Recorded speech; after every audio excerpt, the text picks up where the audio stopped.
absolutely not. It's going to be. Yeah, watching this fight real quick. That is still to come. But right now, we're going to check back in with Sibley Scopes, who has a special guest out here. All right, we are Hexagon side. Jerry Burns, Puka Nakura, represent LA, obviously. We're here on Intuit Dome. Oh. Storytime for MMA.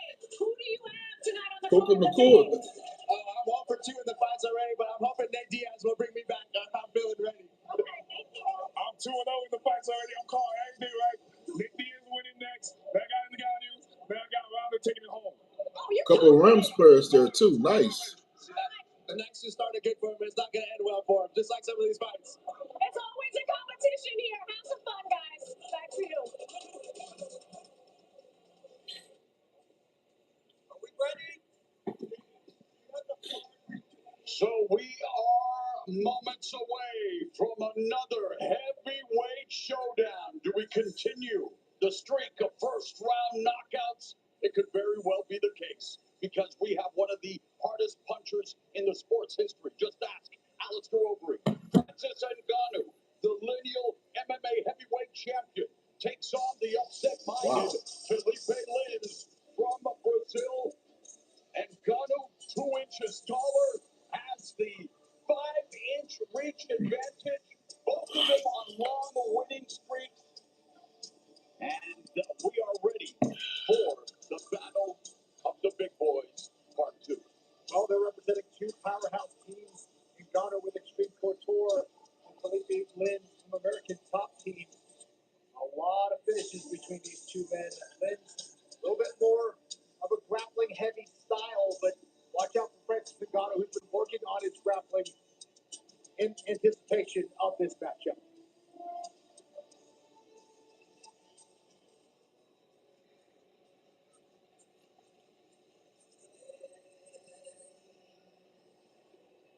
And there is Felipe Lins, won the $1 Million tournament in the PFL in 2018, made its debut back in 2005. So he's been at this a while, but he really believes he's going to come out here and spring the upset. And man, would that change this guy's life.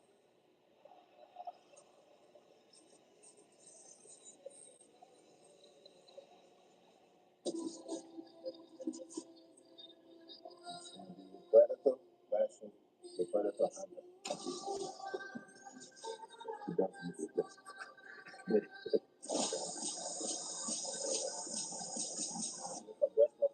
I'm going to punish my opponent.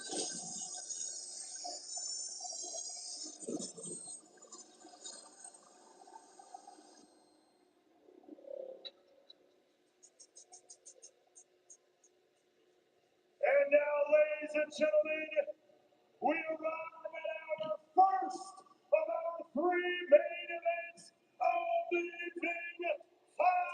5-minute rounds in the heavyweight division. Introducing first to the cage, fighting out of the red corner, here's Felipe Lins. 40-year-old Felipe Lins is coming back after a 2-year layoff. He told us that was time spent handling personal life issues, recovering physically, and resetting mentally after leaving the UFC. He told us the break was intentional and necessary for becoming healthy and prepared to return to competition. He says Ngannou validates that period of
What's up, Ohio?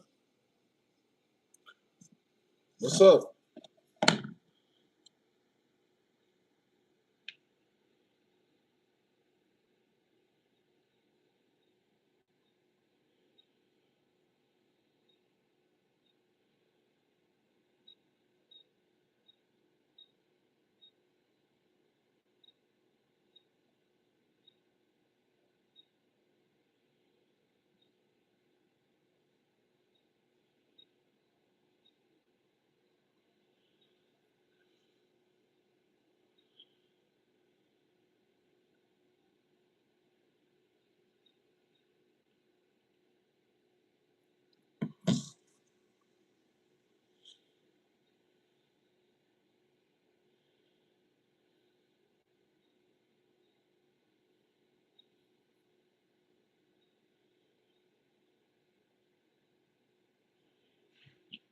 What's up, Teddy?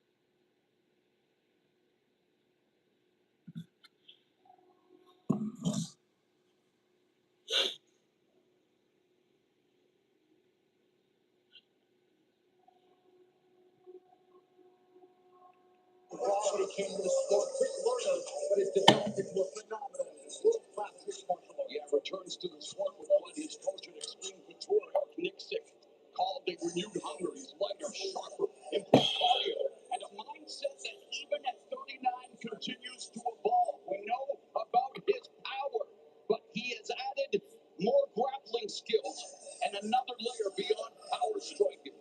That came into training camp. That's the lightest weight I think ever. And you talked about his camp and coaches being really happy with his fight.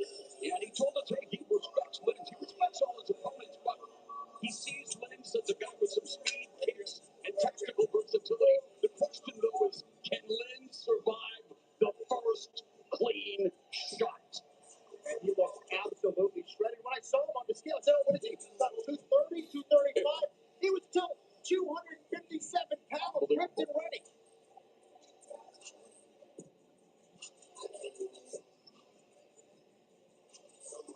And now, ladies and gentlemen, live from the YouTube Dome and live around the world on Netflix, we arrive at the first of our three main events of the evening. Five-minute rounds in the heavyweight division. Our three judges scoring this bout at cage side: Ron McCarthy, Jonathan Romero, and Chris Graham. And our referee in charge, when the bell rings, is Herb Dean. And now, ladies and gentlemen, two warriors, one fight. Who wants it more? Introducing first, fighting out of the red corner, wearing the black trunks with white trim. He stands 6 feet 2 inches tall. He weighed in at 220.6 pounds. Tonight, he enters the cage with a professional MMA record of 18 victories versus 5 defeats. Fighting out of the town, Rio Grande del Norte, Brazil. Introducing the PFL Heavyweight Tournament Champion, Felipe Monstro Lins. And now his opponent, standing across the cage, fighting out of the blue corner, wearing the black trunks with gold trim. He stands 6 feet 4 inches tall. He weighed in at 257 pounds. Tonight, he enters the cage with a professional MMA record of 18 victories versus just 3 defeats. Fighting out of Las Vegas, Nevada, by way of Cameroon,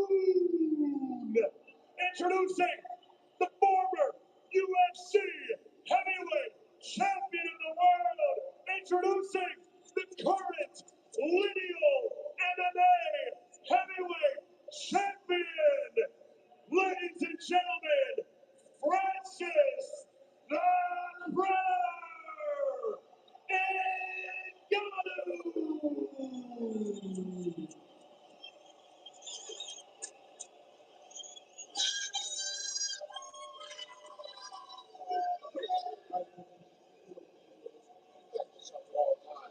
Follow my instructions. We're gonna have a clean fight. Let's rub these good. Francis the Predator Ngannou is a Jack Kirby illustration come to life. On a 7-fight winning streak in MMA with 6 knockouts, Lynn's looking for his 5th straight win. It would be the upset of the year. The bell in round 1. 1 of 5. Okay. Still got the UFC guidelines, but that's cool. Be very patient, looking for these combinations. Already attacking with a leg kick.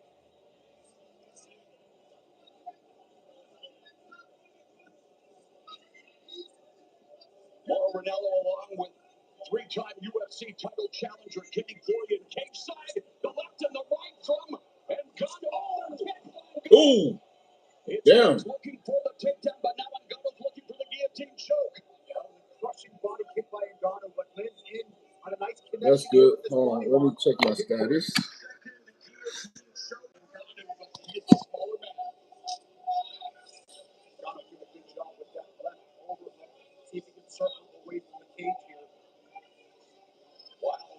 Lenz has dabbled in heavyweight. He was most successful at 205, but having the opportunity of a lifetime here on this landmark event, the first MMA card on Netflix, and Lenz willing to hear the dangers of right uppercut. Lenz looking for the takedown. The sprawl by Ngannou. Yeah, nasty sprawl by Francis. Oh, Looking for his damn, Francis is strong. Vince has to use those He legs. about to lay dude out. Space, get back to his feet. wants to control Ngannou's posture. Stop the barrage of blows. This is not good. He couldn't hold on to the head of Francis Ngannou, and Francis postures up. It could be over. We've had back-to-back first-round knockouts, and Ngannou in position right now, which could very well be the beginning of the end for Lynn's. But Lynn's well-schooled on his back. Yeah, doing a good job with his leg, Frank. He's trying to off-balance Francis Ngannou. Good job getting back to his feet, but eating shots here. Series of right hands. Lynn's still standing after tasting the thunder of Francis Ngannou. Lynn's in a southpaw stance, hands down, and just about got caught with that kick. I think he's still dazed and confused here. Lefts, another left hand, another right hand. It's all the Predator Francis Ngannou playing with his foot. Oh, another nice overhand by Lynn. He tearing that boy up. Ngannou, though, showing patience, not rushing for the knockout. Just over 2 minutes left in the first round, dominated by the Predator.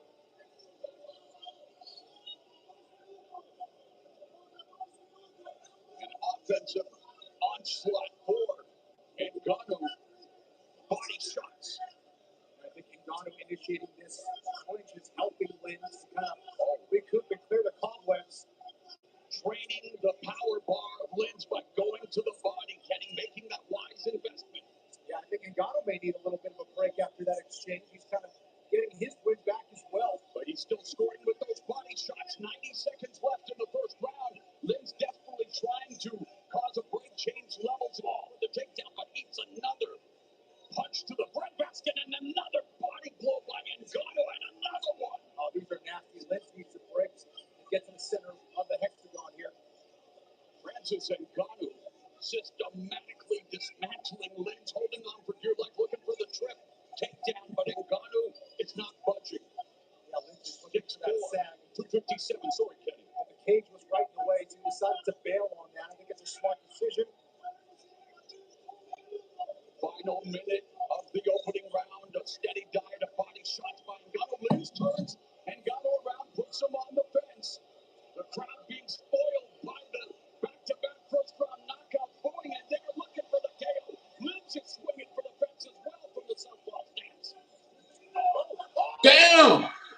He knocked his ass out.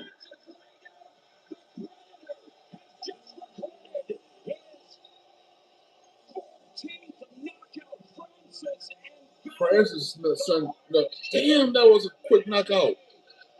Maybe in combat sports, that's all he needs. One opportunity, and he gets it done here. Like many expected, I thought Lens did a good job of surviving. There's some really scary moments in round one, but in the end, he could not deny Francis Ngannou's power and speed.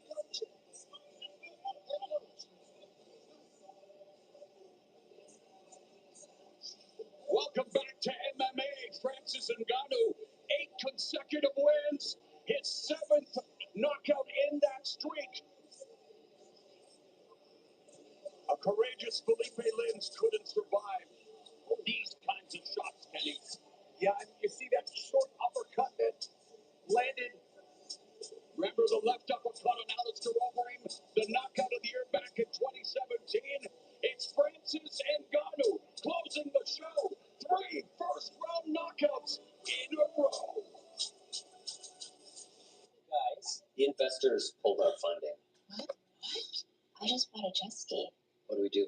I guess I'll just start running a cash flow analysis. I go tumblers. Like acrobats? No, custom branded tumblers from Custom Ink. More water, more productivity, more funding. That's our strategy. Custom Ink can't fix all your business needs. I'm thirsty. I want one of those. I want one too. But we can outfit your team for the road ahead. With over 10,000 swag options, Ink is more than you think. Real men live by our own set of rules. I don't think this is that same crew you've been looking for. They killed my partner. I'm gonna catch this crow. He's not just in the car. He's got up just like me. Find a way to shut them down. You're playing with fire. No, I bring the fire. You're gonna take everything back. I'm gonna take it inside.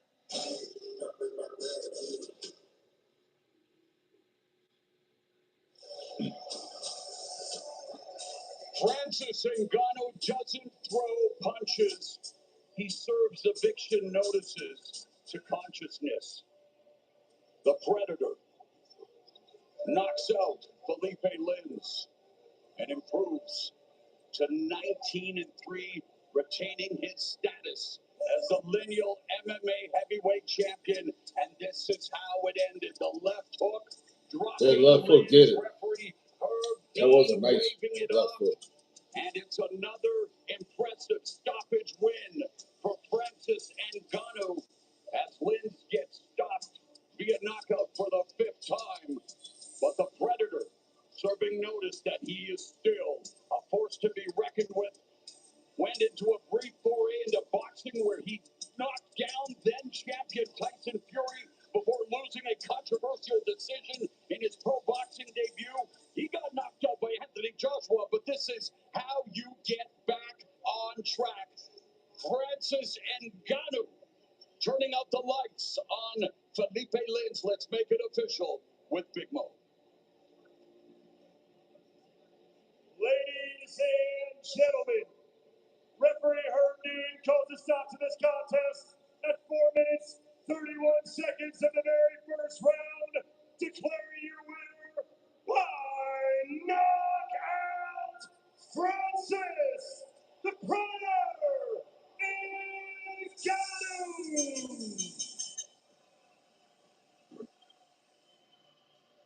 A look at one of the most intimidating forces in combat sports, Francis Ngannou, delivering the goods. Let's go to Ariel.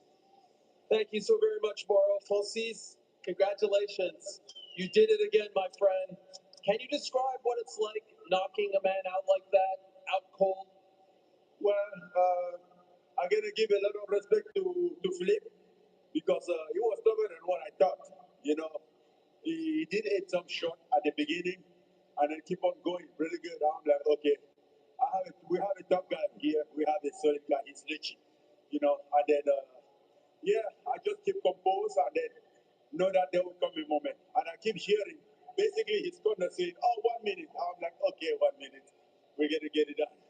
And you did it again in the first round. You know, there's always so much chatter so much talk surrounding you. Do you think you reminded everyone exactly who Francis Ngannou is tonight? Well, if somebody doesn't remember who I am, then he must have amnesia or something.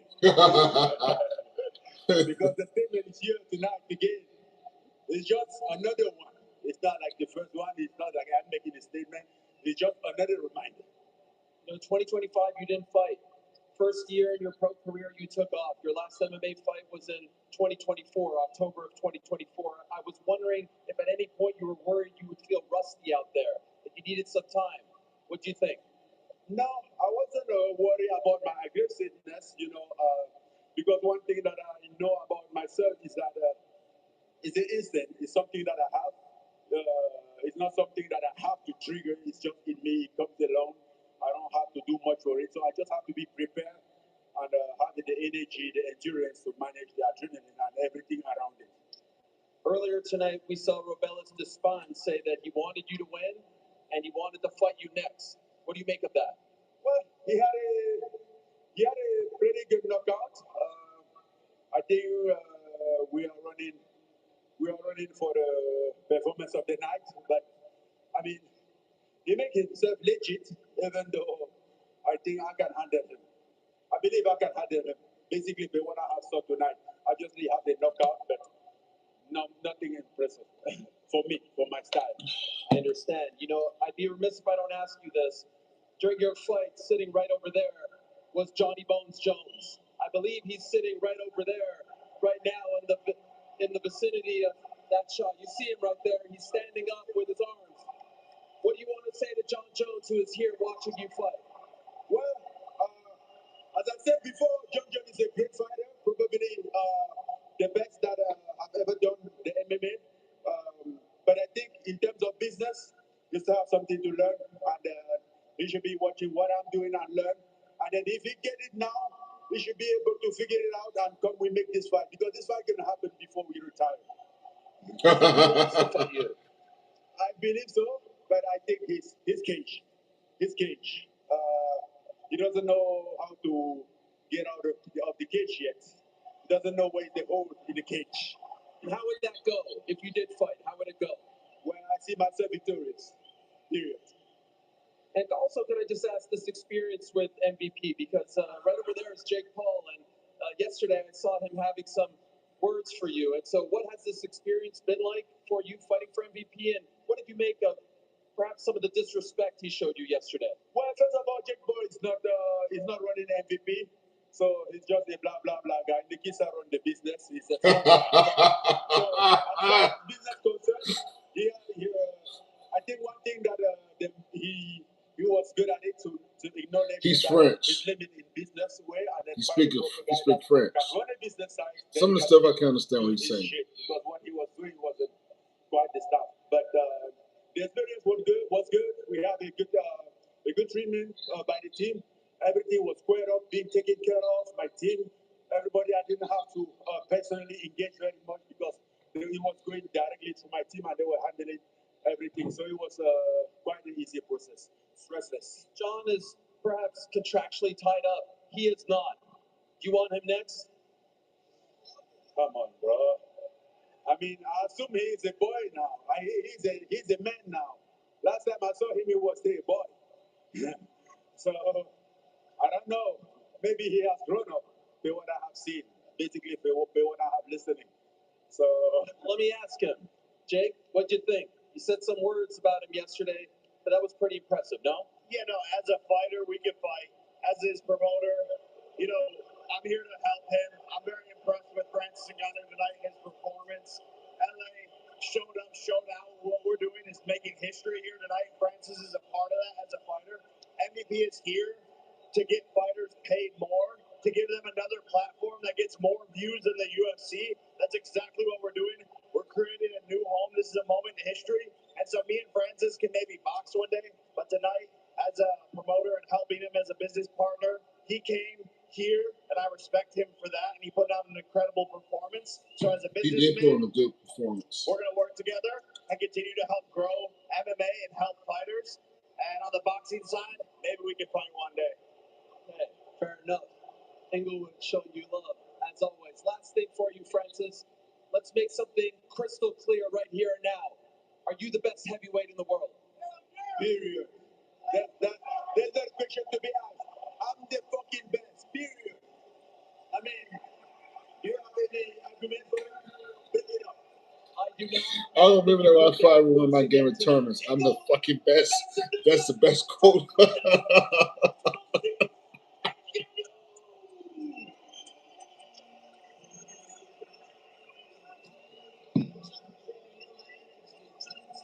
you see him there in Ngannou, a huge favorite. Before tonight, he'd not fought in over 18 months. Certainly, you could not tell. Tyron, he looked great. He was to 19-3 in his career, including 13. All right, who's the next card up?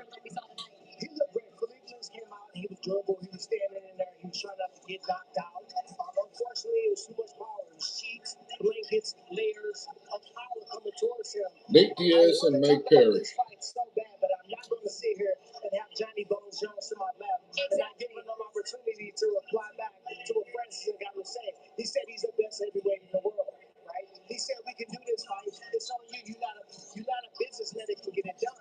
And what I'm gonna say is there's a ticket to everything, right? Tell the Netflix board, tell the keys to them to pick up the tab when the suits come to make this fight happen. That way this fight can happen and they can be in position to do so. Yeah, you know, I gotta focus on trying to get out of my UFC contract. That's gonna be the difficult part. This fight's gonna happen. Doing it outside, I don't think Dana's interested in doing business with Francis. So doing it with MVP would probably be the only way to make it happen. If we can get out of my contract, that'd be great. You want to respond? Francis Ngannou says he's the best heavyweight in the world. Do you agree? Francis says he's the best heavyweight in the world. Tonight he looked good, but he also fought against a guy that weighed like 220 pounds. Right? That guy was afraid to engage with Francis. He definitely wasn't on the same kickboxing level as Francis. But I thought Francis was very impressive tonight. He's starting to throw kicks. He threw really nice high kicks tonight. And so I'm just excited to see what's next for him. Yeah, sure. What I'm saying, I don't know if you heard what I said, John, but I'm saying to have Nikisa and to have Netflix pick up the tab for the legal bill that it's going to cost to get you to make this fight. It's a cost to everything, right? Absolutely. So the litigation, whatever it would take to make this fight happen, they're in a position to do that. It's not the first time it's been done. We've seen Conor McGregor fight against Floyd Mayweather. Something had to happen for that to happen. You are in a position to do that fight more than you know. How cool would that be? You know, I heard it here first. I didn't even think of that idea. But having those guys cover the tab, I wonder if they'd be interested in doing that. Kaepernick, right? He won the Big Ten Conference. In a blown situation, he's picked up that tab. The biggest promotion, the best marketing dollars they ever spent. If they want to make that fight happen, there's angles and ways to make that fight happen. I love that this desk has become a brainstorming session on legalese and how we can get John out of his contract. John, I know you're having a hard time. Hearing right now. Yes, I know. But I do want to talk about the main event tonight, that being Ronda Rousey and Gina Carano. You and Ronda were two of the faces of UFC at the same time. What is it like watching her walk back into the cage tonight? I'm mainly here to watch her fight tonight. I'm a fan of Ronda Rousey. I've always have been. Her and I were really close friends years ago. And I think it's just a storm to have her back in the cage. I think she's going to do amazing tonight. I think the moment she puts her hands on Gina, it's going to be bad news for Gina. I can see this being a first round stoppage. John, when you look at the UFC champions, you guys are all in suits. There was a genre with you and Anderson, and then GSP. That picture kept changing. You stayed there. Is this Ronda Rousey era and Gina era? Is this something that had to happen? Is this a fight that you was really looking forward to seeing? Yeah, absolutely. I mean, Gina Carano is the reason why Ronda got here today. I mean, she really paved the way for all of women's MMA. And she's a lot older, but I think she's worked really hard to be back in this position. I know she's lost a lot of weight. And this is a fight for the fans that absolutely had to happen. You had a lot of fun. I'm seeing you do reality TV, right? You got your league going, Dirty Boxing going. Are you really retired? You know, I think I am. I'm a really good agent with the Power Brothers, and these guys keep me busy. I'm constantly on the road, creating my own businesses and endorsing other businesses. So, I felt like if things weren't to go so well, I was not the person to get back in the cage, but things are going out so well at the professional level that I really have no reason to fight anymore. So the door is not closed, though. You said I think. You said I think, not I know. Because we've got two fighters tonight, Gina Carano and Ronda Rousey, that also thought that they were retired John Bone Jones.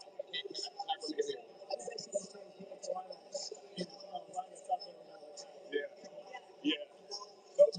Those girls also don't have arthritis. So Damn. that'll slow you down. It's crazy. I've been a high level athlete my whole life, but I feel like God was just like, hey, it's time to slow it down. So now I'm using the love that I have in the MMA community to do other things. I'm coaching Gable Stevenson. I think he's going to be the greatest. He is going to be the greatest talent that we've ever seen.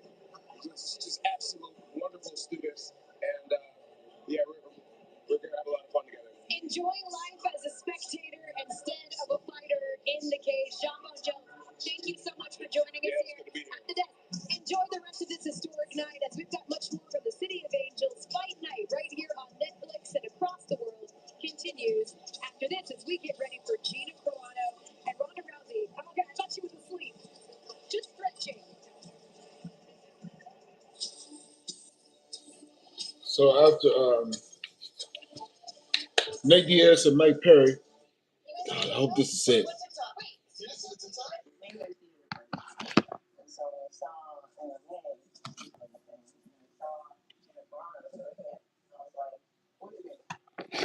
They just get to be on the ground for as long as they want.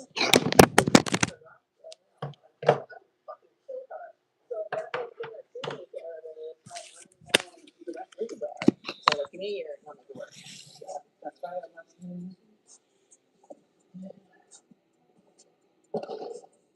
I had like a really unique style of judo. Gripping and all that and fighting for position is something that I was the best at in judo ever.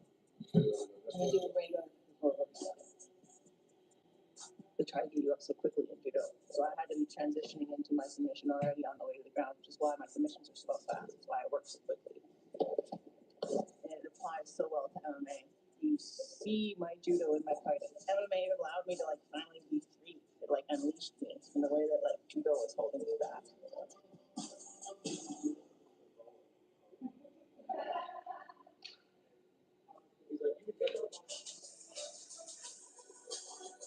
Intuit Dome. We're back inside the Intuit Dome as we get ready for two more fights here. Of course, Gina Carano and Ronda Rousey, also Nate Diaz and Mike Perry are on the way. Not on the way, already here with us, co-founder of MVP, Jake Paul is joining us. A historic night, and we've already had 3 straight first-round KOs. What do you make of what you've seen so far, Jake? Yeah, MVP MMA is delivering. This is absolutely insane. I think God has blessed us with these amazing first-round finishes here tonight. Blessed to be here and just so happy for a historic event that we're putting on and changing the sport of MMA.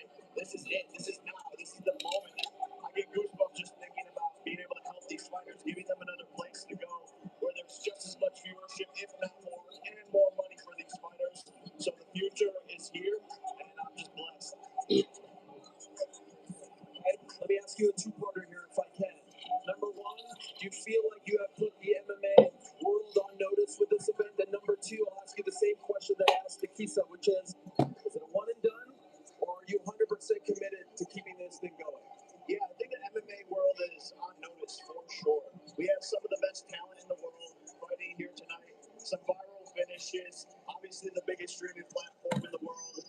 You know, there's already rumors about the numbers being circulated online, and they're even better and bigger than what we expected. And that's how the MVP team and the MVP brand does it.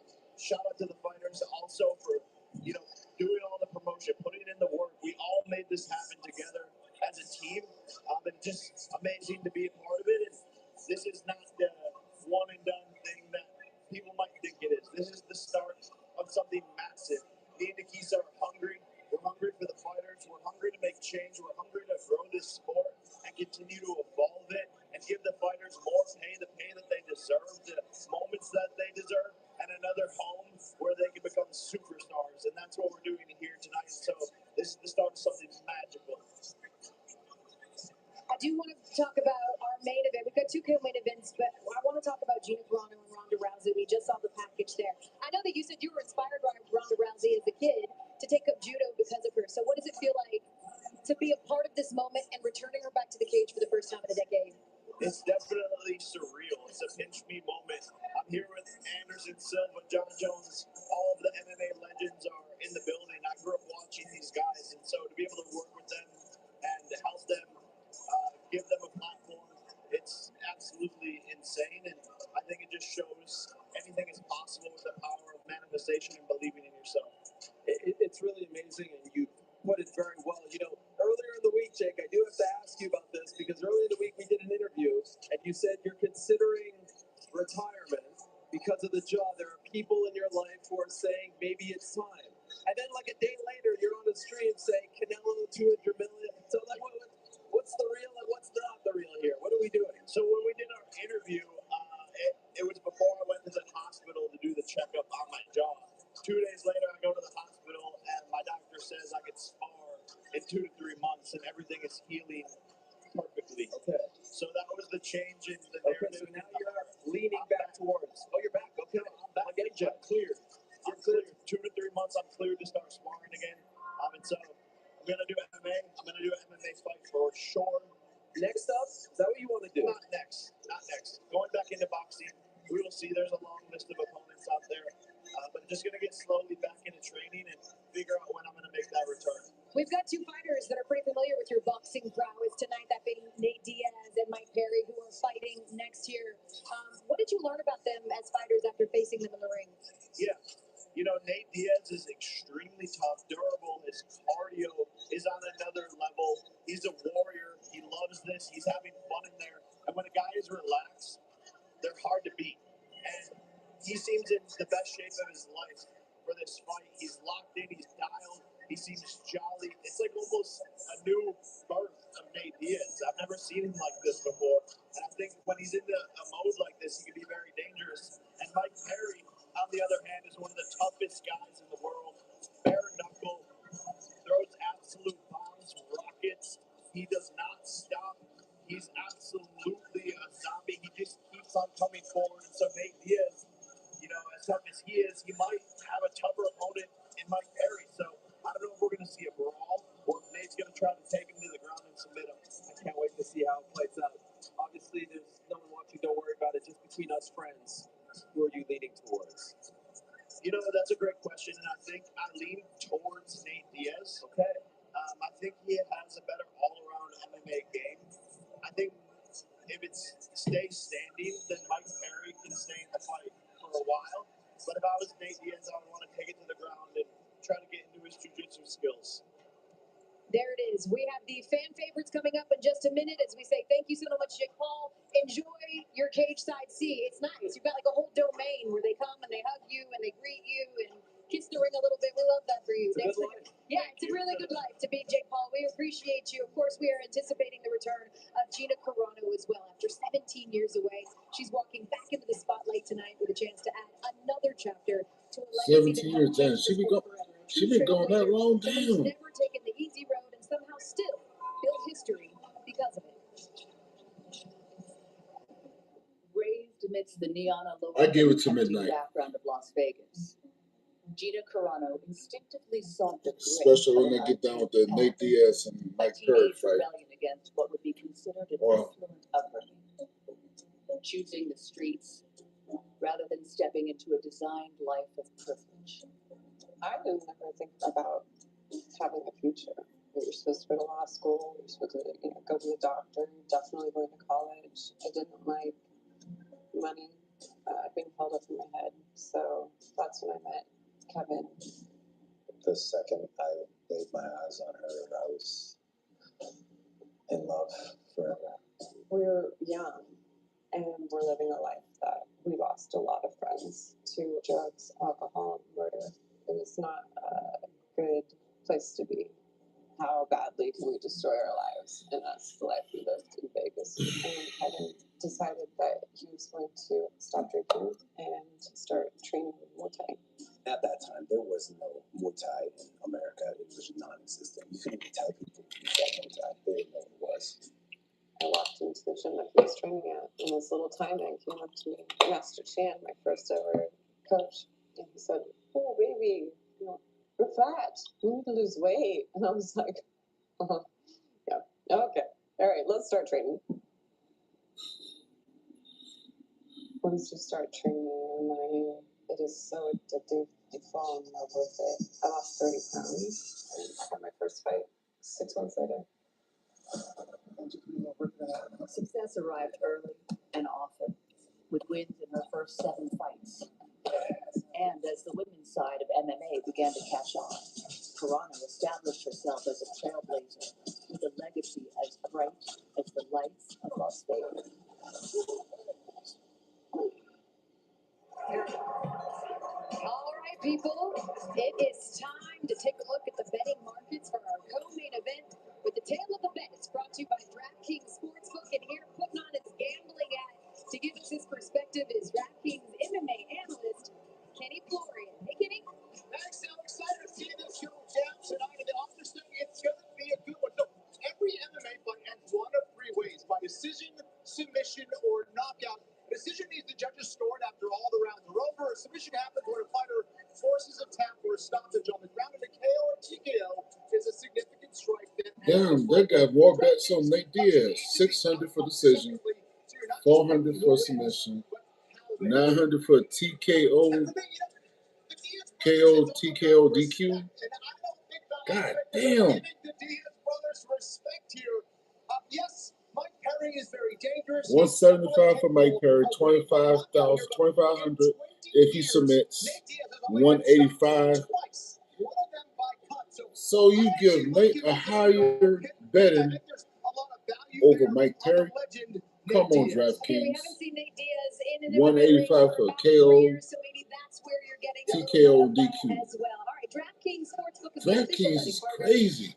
Nate Diaz and Mike Perry right now. New DraftKings customers can bet $5. Get $100 in bonus bets instantly by downloading the app and using promo code RING when you sign up. DraftKings, the crown is yours. Netflix is shining the spotlight on MMA, and they are not holding back. A stacked card, big names, moments you won't stop talking about. And DraftKings is your home for if I had a bet on a fight for DraftKings, I would not put them on 900 on a fighter that haven't been doing nothing for years too. Think about it. Right now, new DraftKings customers can bet $5 and get $100 in bonus bets instantly. Just download the app and use the promo code when you sign up. Since the dawn of time, man has been plagued by itch and irritation from not wiping fully clean because he was relying on the dry stuff to wipe. Yikes. What man didn't realize is that wetter cleans better. Behold, wet extra large dude wipes. See how wet dude wipes completely clears while dry TP smears, leaving debris behind and the uranus. Ditch the itch and switch to wet extra large dude wipes for the best clean hands down. Total power doesn't just happen. You have to make it happen. And it begins with a network as powerful as you. With Total Wireless, you have the power with unlimited 5G wireless with no contract and no caps. Plus, get a Samsung Galaxy on us. When you have total power, there's no slowing you down. Switch to Total Wireless. That's a total power move.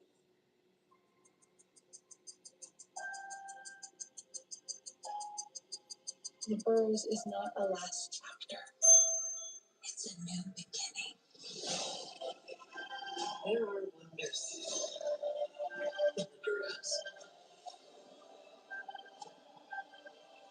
It's impossible. Nothing's impossible anymore.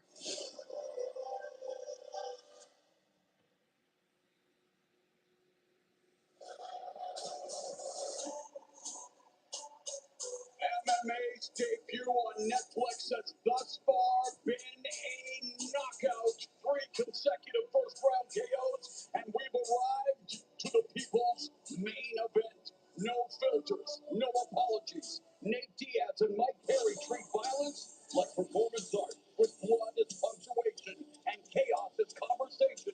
Diaz looking to maximize a 5-inch reach advantage.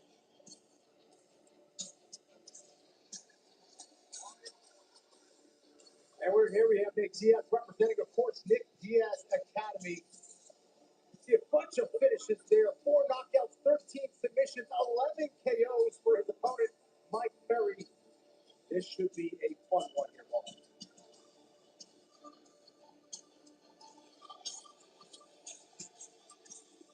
Give us the 4-1-1 on the king of violence. Yeah, they call him the king of violence for a reason. Obviously, he has had a ton of success in bare knuckle fighting. 6-0. Only been submitted once. I think he's going to need that submission defense here, potentially against Nate Diaz.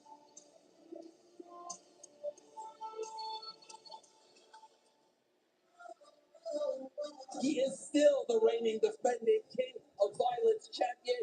He is the platinum one, Mike Perry. After everything I've proven, king of violence, the bare knuckle fighting, I'm gonna hit me like he's never been hit before. I'm gonna be all over this motherfucker like white on rice. I'm the real BMF.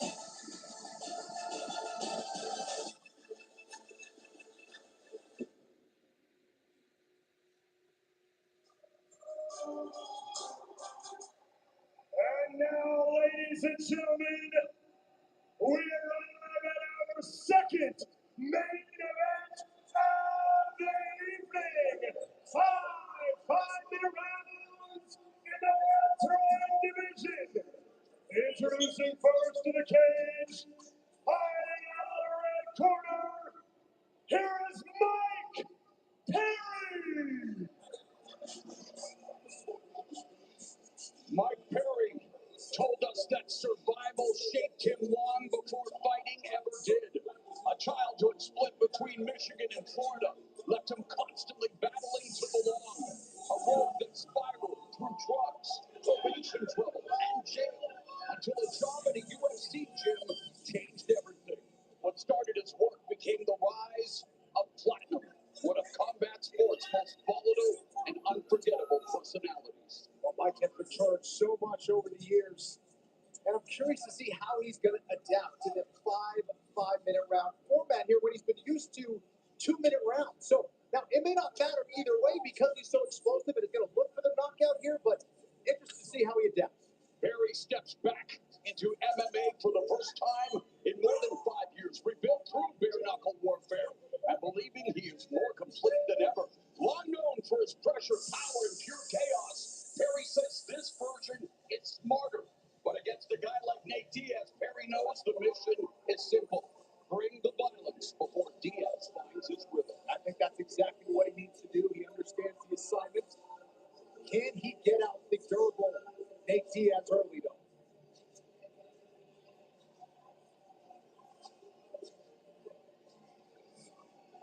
A father of two, looking to make a successful return to MMA. 11 of his 14 wins have come due to his punching power.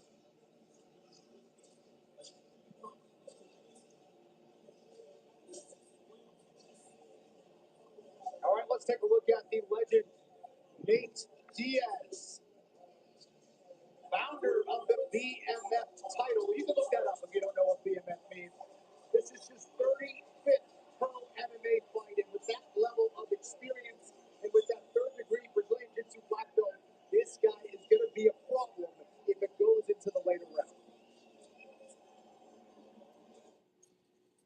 Nice motherfuckers do what they want.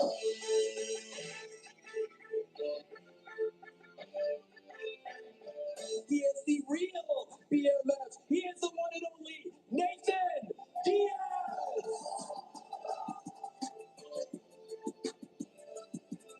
I think I'm better than everybody everywhere. The whole world I'm here to hunt down and fucking take over, so that's what I'm after. And he's another guy doing the same thing.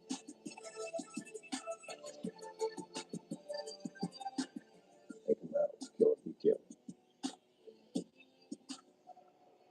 And now, fighting out of the blue corner is the West Coast in the building for Nate Diaz.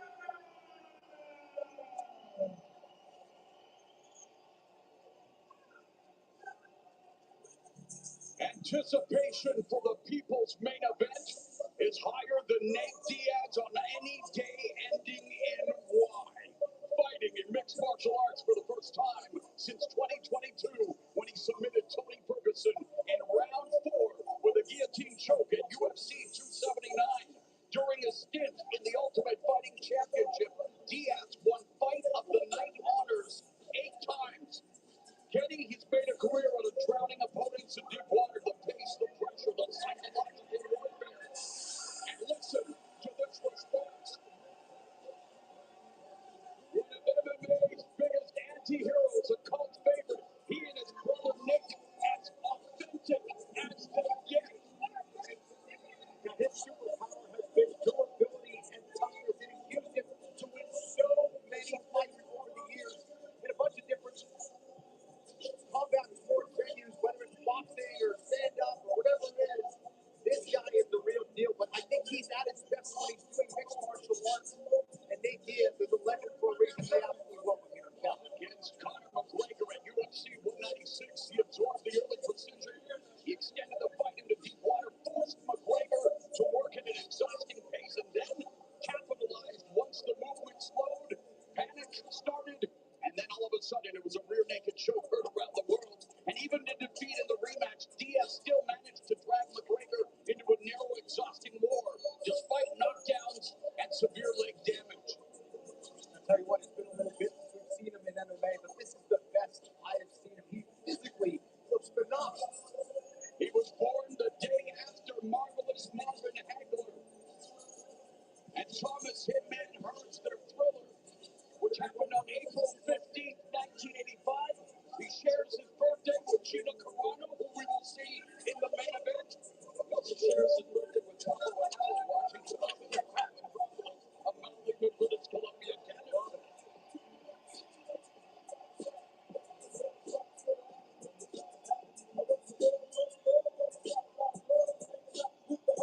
The real baddest mother ever. Nate Diaz against the king of violence, Mike Perry. Enough said.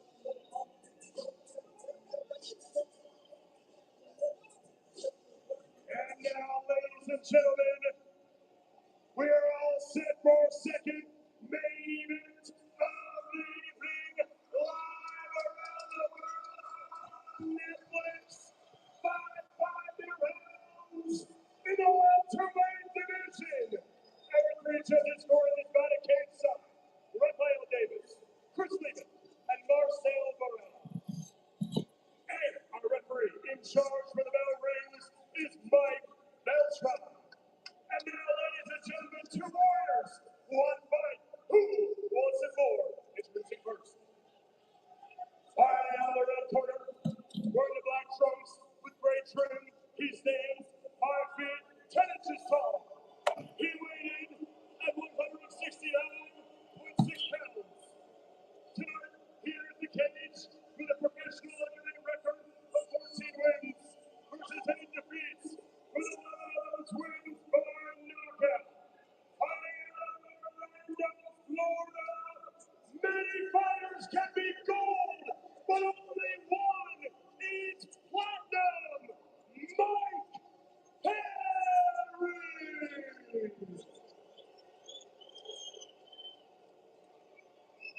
And now his opponent, fighting out the blue corner, wearing the red trunks with white trim. He stands 6 feet tall. He is at 168.6 pounds. Tonight, he enters the hexagon with a professional MMA record of 22 wins versus 13 defeats, with 14 of those wins coming by way of submission with 4 knockouts. Fighting out of Stockton, California. Ladies and gentlemen, all rise for the king of the West Coast, Nate Diaz.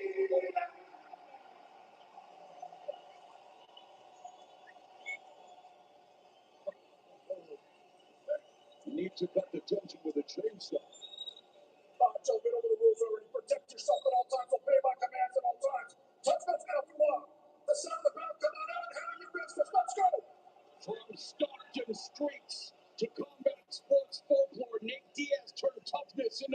Rousey. Mike Perry turned unpredictability into an art form. We're about to see poetry written in punches. Scheduled for 5-minute rounds. Netflix first MMA event has delivered 3 consecutive first-round knockouts, and Perry immediately on up, landing the right hand. Oh, Perry. We're going to go up and over the guard of Nate Diaz. Nate did a good job of clinching. When it comes to Mike Perry, one touch can be too much, and he's already touching up Diaz. Diaz now from the southpaw stance, working that educated jab. Yeah, and I like how bladed Nate is. He's trying to make himself a little bit longer, increase that range. Ford's very well known for that jab. Needs to continue to pump that out. Nice elbow from Perry. Close-range knee from Perry. Got the collar tie. Knee delivered by Mike Perry. Another elbow from Perry. Diaz ducking. Perry's got his back. It's all Mike Perry early. Oh, no! Hot and gunshot. Shades of Ronda Rousey by Diaz. But it's Perry in top position. Tight control. Beautiful throw there from Nate Diaz, but Mike Perry able to turn the tables and take the back briefly. And up kicks from Diaz. Perry looking to drop those heavy right hands. Ground and pound from Perry. And now it's Diaz looking for the submission. Nate Diaz extremely dangerous even from the guard. Looking for the submission. Danger on the ground when you're facing a Diaz brother. Just switching into an inside heel hook potentially. Nate Diaz, one of the most prolific submission artists in mixed martial arts history. 12 of his 21 wins have come via submission. He lost the knee line. Now he's able to potentially get on top. Nice scramble from Mike Perry. And Perry will say, come back up to where my domain is in the stand-up. The crowd and fuego. Just over 3 minutes left in the first. Perry comes forward, hands low. He is looking to lead Perry, trying to find a way to work the jab, follow up with the left hand. Jabs from Perry, body shot by Perry. And Mike Perry has slowed down significantly, as has Nate Diaz. Yep. Straight just dropped, more tired than a fire stove. 2:42 left in the first round, and again, the pace. Oh, what a body shot by Perry. That hurt Diaz. Diaz trying to clinch. Yeah, there was a strong knee upstairs as well for Mike Perry. Midway point of the round, and Diaz showing early signs of fatigue, and he is feeling the power of Perry. No question about it. Those body shots aren't helping either. Another body shot from Mike Perry. Perry attacking the body like it's filled with candy, and he is lighting up Nate Diaz. Diaz fires a jab. Oh, shit. Lands for Perry. Another body shot by Perry. Diaz trying to stay standing. 2 minutes left in the round. Another left hand by Perry. Yeah, this is where Mike Perry really needs to balance that aggression. Doesn't want to waste all of his energy here in round one. We know how strong Nate Diaz is later on in the round. Perry showing no signs of cage corrosion. There's that jab from Diaz. Needs to follow up with the left. Yeah, Mike Perry needs to get off the center line there. He's getting a lot of jabs. He needs to move that head and counter. The left hand of Diaz is pretty low here. Let's see if Perry takes advantage of it with an overhand right. Diaz susceptible to cuts, a lot of scar tissue around his eyes. There's a right hand by Perry. Yeah, Mike Perry switching to southpaw here. Misses with the right. And Diaz already told to the eye. There's blood around the right eye of Diaz, but never holding down Nate Diaz. Coming forward, putting together the combination. A minute left to the first. Now looks like Nate Diaz has recovered. Punch combo, punch right on the right hook. Blood now on the face of Perry. I'd like to see Nate Diaz start to attack the body of Mike Perry to try to slow him down. 45 seconds left in the round. Toe to toe, they go. Diaz looking to set a trap, potentially backing himself up to the bench. Crowd chanting Diaz.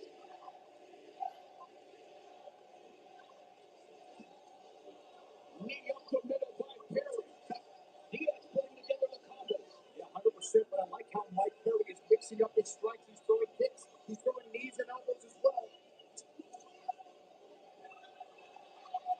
Diaz has an opportunity here. Unable to do it. Nice reversal one by Mike Perry. Oh, damn. Putting it on Nate Diaz in the final seconds of the first frame. The people's main event is delivering. Since the dawn of time, man has been plagued by itch and irritation from not wiping fully clean because he was relying on the dry stuff to wipe. Nice. But what man didn't realize is that wetter cleans better. Behold, wet extra large dude wipes. See how wet dude wipes completely clears while dry TP smears, leaving debris behind. Yes. Pinch the itch, the switch, the wet extra large dude wipes for the best clean hands down.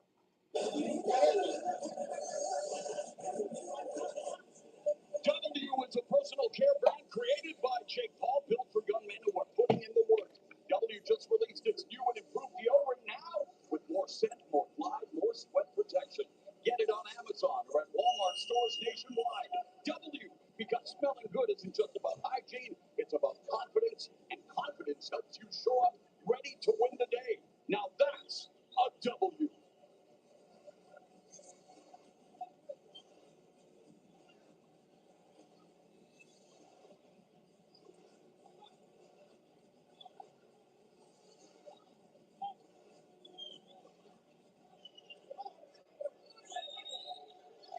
And we are set for round two of this welterweight matchup between Nate Diaz and Mike Perry. A great opening round for Platinum Perry, but Diaz is never out of the fight, no matter how much it looks like that may be the case.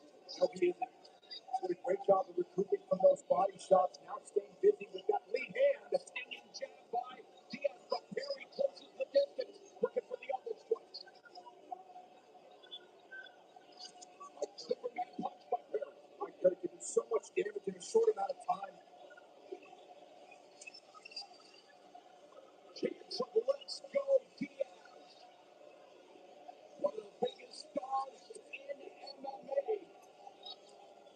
He is going with that intense rivalry with Conor McGregor.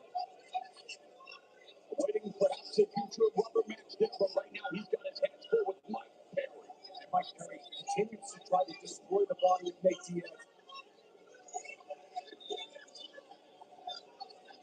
Oh, then lands a double jab, going for another one, just missed. Perry's hands are down, goes to the body with the right left hook upstairs. Oh, right hook by Diaz to the head. Yeah, Diaz putting a little pop on those hooks now.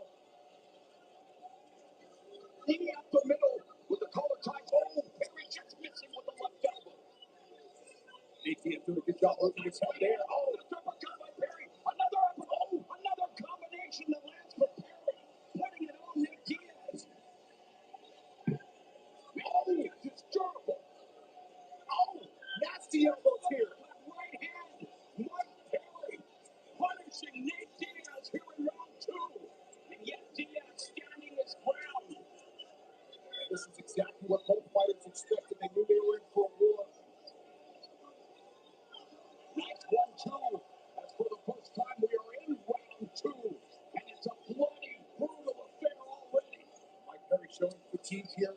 What you expect when you have the original baddest mother ever in the King of Violence, Benny? Yeah, exactly.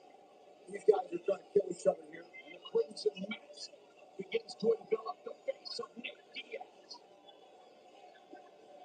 I like how Mike Perry is pacing himself, though. Anytime he lands his continued combinations, he takes a little break, backs out, and resets. And now taking the back of Diaz. Kicking from the Mike Perry. And fighting now as Diaz looks to break the grip. Perry looking for the rear naked choke. It's not there. And of course, the more we go, the more sweat will make it submission attempts slippery. And not to mention the blood as well, Morrow. What adjustments does Diaz need to make, Kenny? I think Nate Diaz needs to continue jabbing from that bladed stance. I don't like that he's backing up against the cage so much. I think he needs to keep this more in the center of the hexagon here. He's been stopped twice. The doctor stopped it against Jorge Masvidal, and that head kick and punches exchanged by Josh Thompson. But Perry looking to stop Diaz here in round two, a minute 45 left. Diaz, oh, back, vicious elbow from long distance by Perry. Diaz fishing for Perry continues to deliver ground and pound. And it's so slippery, it's going to be really difficult to control the torso of Mike Perry on these arm lock attacks. Nate Diaz, an absolute warrior, trying to get his legs back in the game to defend himself. Just constant punching from Mike Perry. Right hand bouncing off the face of Nate Diaz in the butt-scoop position. Referee Mike Beltran wants Diaz to get up. Damn. He's covered in blood. And look at that. Mike Perry's messing up Nate Diaz. Mike Perry understands the danger of being in Nate Diaz's guard for too long. 1-2 from Diaz, however, blood on his face, blood on his face, the back of his neck. It looks like a horror movie, but Mike Perry continues to slash away. Diaz continues to bounce back. Yeah, incredible. And I'm not sure he can see out of that right eye right now, Morrow. You have to check his DNA. You really do. He's an absolute beast. And so is Perry. Body shot left hook. Oh, another left hook to the liver by Perry. These are two savages here. Mega. Another body shot by Perry. It is bloody. It is brutal. But if you know, it's also beautiful. Yeah, we've seen this so many times from Nate Diaz, and somehow he finds a way to get back into this fight. Mike Perry, again, pacing himself, trying to regroup and reset. Hands are down, looking maybe to set a trap with his reflexes. A sustained offensive onslaught from Mike Perry, and yet Nate continues to survive. This dude, there's been some quick knockouts. Nate. Now, whoever lost that 900 bet, do they feel salty?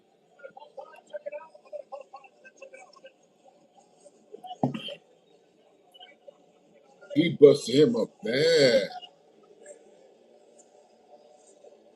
I may like wrestling, but this is my other sport too. MMA. MMA. Damn.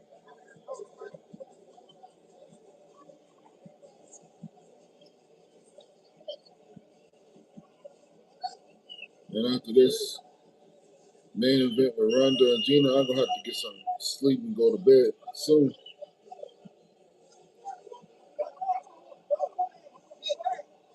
Diaz leaking like a political document, and they have stopped the flow. Oh yeah, he got cut bad. Just like a Mike Perry, promised to be victorious, picks up his knockout win, an impressive return to the MMA cage for Platinum Mike Perry, and a disappointing defeat for Nate Diaz, always willing to go out on his shield. Yeah, always. And Nate Diaz, I think, ate too many elbows, maybe the knees, one of the culprits of those bad cuts. But my goodness, it looks like he performed surgery on the head of Nate Diaz without using sutures. My goodness. Nasty, nasty cuts.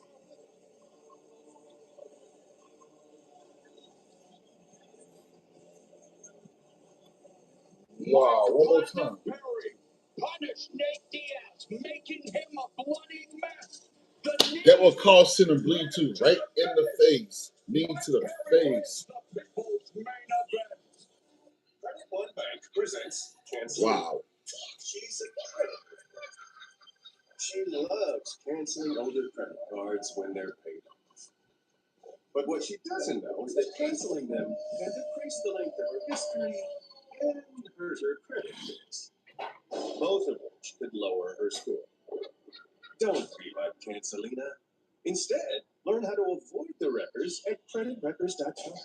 Credit One Bank for what's ahead.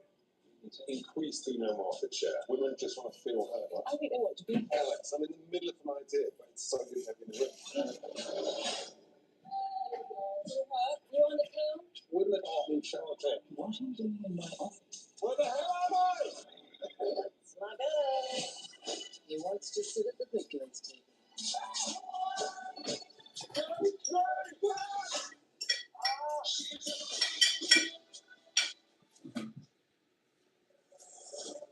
Here at the Intuit Dome in Inglewood, a fourth consecutive finish, and Mike Perry touched Nate Diaz with thunder throughout the fight.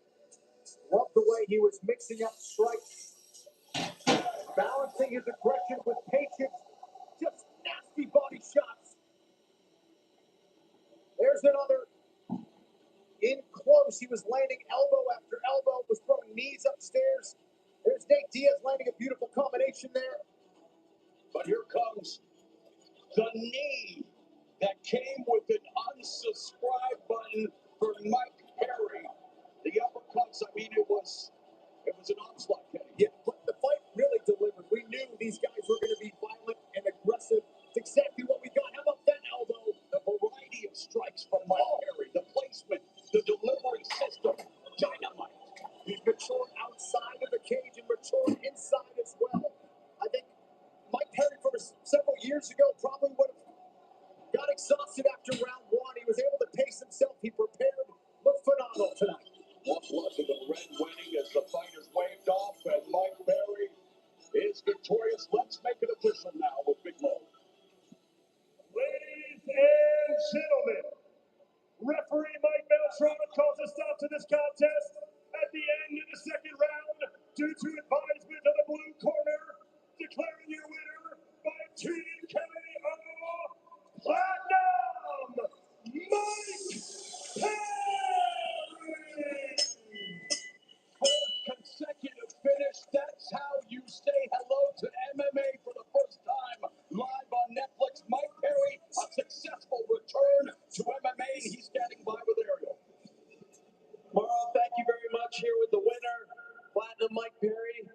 You know, Mike, leading up to this fight, you talked about how much the Diaz brothers meant to you. What does a victory over a Diaz brother mean to you? Nah, man.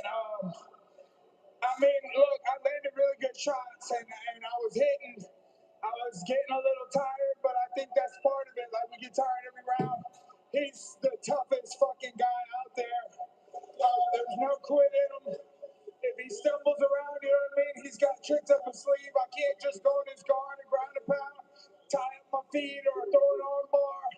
He's super tough, man, but we got the job done tonight. I gotta be happy that I had success. The entire crowd was cheering for him so loud and booing me. And all I did was be respectful and try to bring some hype. But I'm grateful to be here. I'm grateful for the opportunity that MVP and Netflix gave me. And I tried to bring it, you know, and blood was spilled.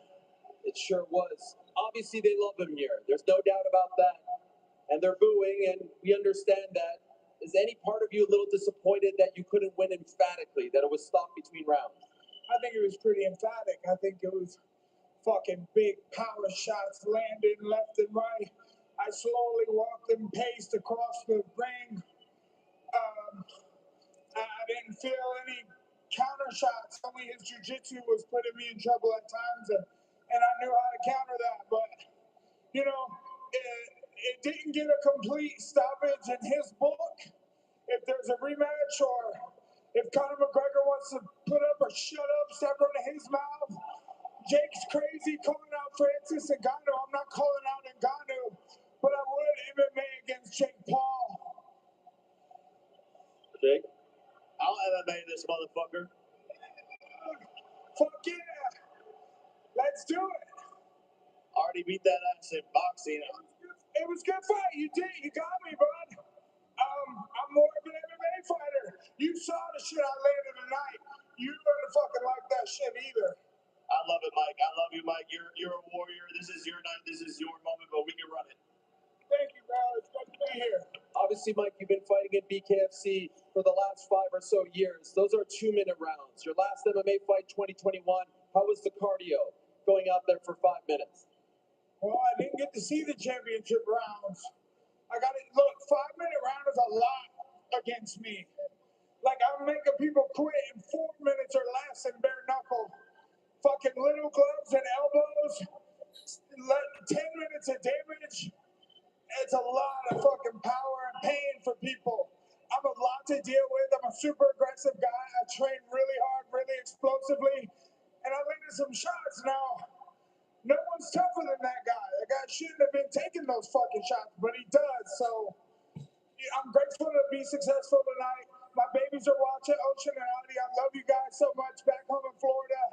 I take a couple weeks and chill and and then get right back in the gym. Are you going to stick with MMA? We'd love to see. Okay, very nice. So you're going to stick with MMA, Mike, because it seems like you've got your mojo back here. Yeah, man, I'm a badass full-around fighter. Like, I'm the meanest guy in the clinch. Elbows, knees, a bloody game. I had some ground and pound. My coaches, my teammates at Fusion XL in Central Florida, man, we're the best crew in Florida. We're fucking constantly fighting between UFC and every other organization. And all we do is continue to show up to the gym and work. Did want to give a word to Nate Diaz real quick. Nate, congrats on a valiant effort. This crowd showing you tons of love throughout the entire evening. Your reaction to the stoppage? Yeah, he did everything I expected him to do. Come out hot and ready and aggressive forward. And I think I broke my finger in like the first 2 seconds. I was spending too much time worrying about that instead of focusing on the animal hand. But I'm going to come back and get his fucking ass. And I'm going to get his fucking ass. And then we'll get your ass. Please don't. Please don't. I want none of that. So do you want him back? Nate, I would like to get come on, motherfucker. Ain't nobody beat me twice. What's up? Is he tougher than you thought he would be? No, I knew it was tough. Good work, Mike. Do you agree with the stoppage? The decision to stop the fight? Yeah, I have blood in my mind. I couldn't see shit. I wasn't going to do nothing. So it's all good. But I'll be here taking a comment. Next time, he ain't going to be able to do nothing. Okay, can't wait for that. Your response, Mike, to this? He wants to fight. Get some sense of humor after these matches, though. At the end of 2, he was ready to come out and try to tie me up in the 3rd and probably the 4th and 5th too. Anybody who wants to give him another chance, I'll be happy to oblige. I'm here to fight, no matter who, no matter when, no matter where. Let's do it. An absolute classic Inglewood between these 2 warriors. Please give it up for Nathan Diaz and your winner, Platinum Mike Perry. And there it is, our first fight of the main card to actually make it out of the first round, and it ends after the second in favor of Mike Perry, a cut stoppage. It's the same exact way that Nate Diaz went out against Jorge Masvidal back in 2019. Perry throwing 30 more punches than Diaz did and landed almost 40 more, as we say officially hello on camera. Again, Ellen Duncan and Tyron Woodley. So you said early on in the fight, this is playing out exactly how I thought that it would. Were you surprised at all with the result? You know, this is my division. These are guys I may have fought. These are guys that I have to break down and watch.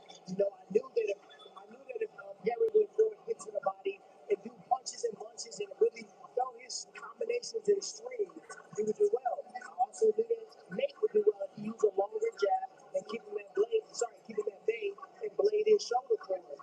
I sent Kenny a bar. Okay. Mike Perry told me the night before the weigh-in, he said, hey, I already did all the hard training. My kids at home watching safe.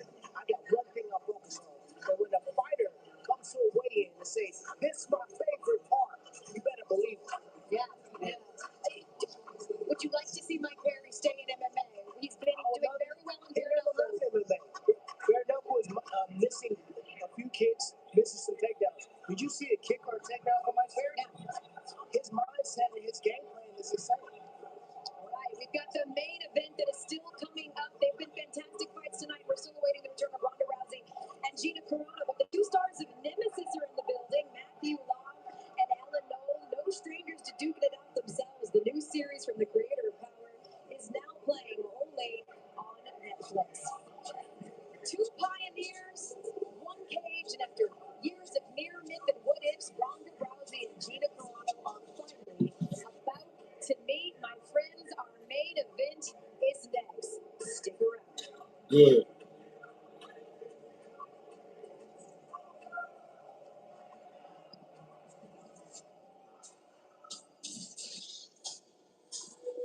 Let's see if they still got it, though.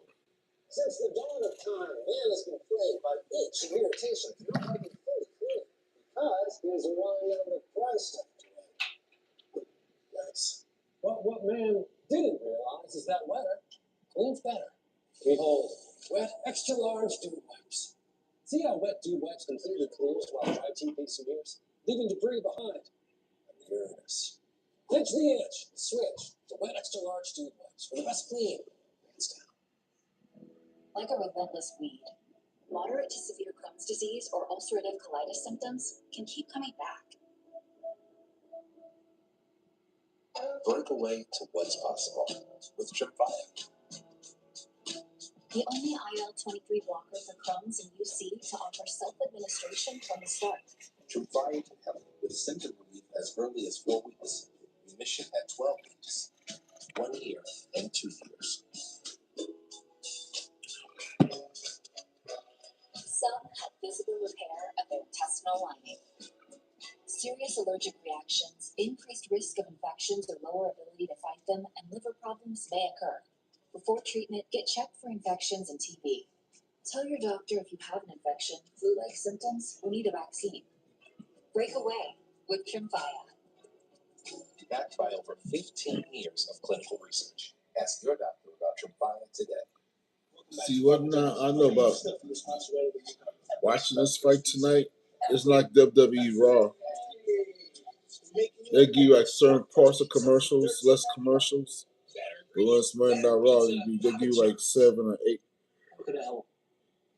Perhaps just before you watch the next. This is going quick. I know that you know. I know you know that I know too. I know you Out know. of 5, that's next.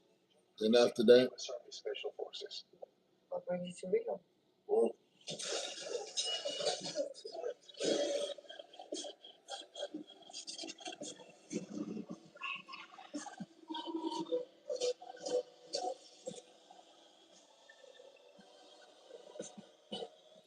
Let me just be very clear.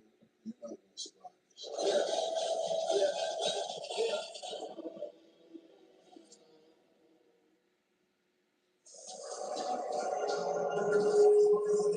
We are back at the Intuit Dome and minutes away from a historic fight after 17 years away. Gina Carano saying, I didn't know I needed this so much, while Ronda Rousey calls this a great fight for the sake of great fights. Tonight, two legends will step back into the cage together.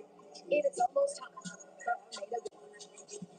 yo, hurry up so I can get ready to go to bed after this. Shoot.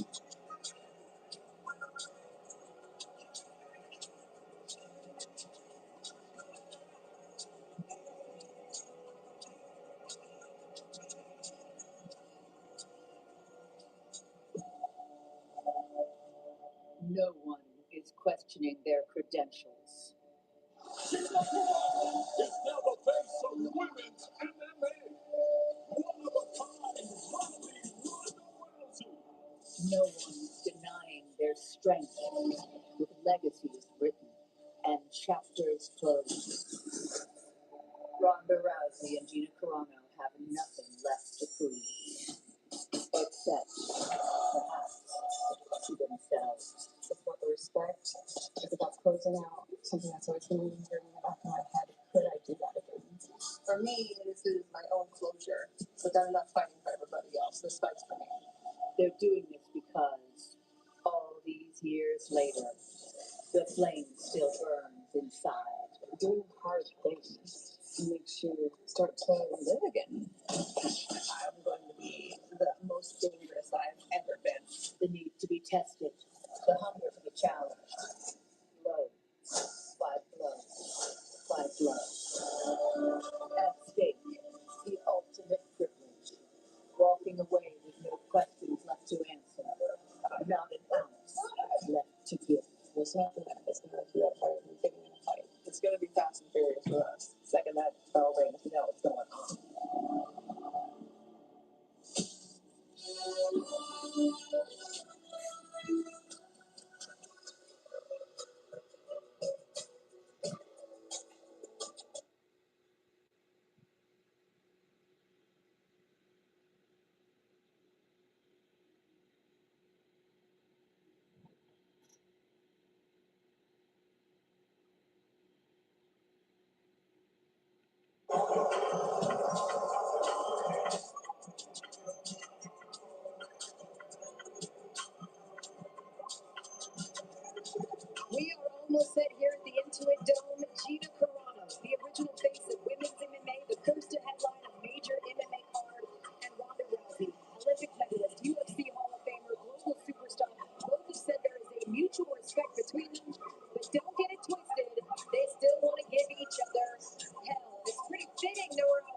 I used to watch her too when she was in UFC.